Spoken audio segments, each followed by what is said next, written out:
যখন কোনো বান্দা সূরা ফাতিহার একটা করে আয়াত বলে আলহামদুলিল্লাহি রাব্বিল আলামিন, সঙ্গে সঙ্গে আল্লাহ জবাব দিয়ে বলেন হামিদানি আবদি, বান্দা তুই আমার প্রশংসা করলি। আর রহমানির রহিম যখন বলে আল্লাহ বলেন আসনা আলাইয়া আবদি।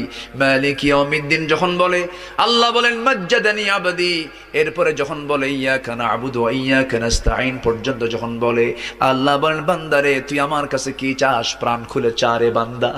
ইহদিনাস সিরাতাল মুস্তাকিম থেকে শুরু করে নিয়া ওয়ালাদ-দাল্লিন পর্যন্ত যখন বান্দা বলে তখন আল্লাহ বলেন বান্দা নামাজের মধ্যে এমন প্রেমের খেলা খেললি বান্দা, তুই যা চাইলি সব আমি আল্লাহ কবুল করলাম। ওই বান্দা যখন রুকুতে যায় আল্লাহ তখন অস্থির হন।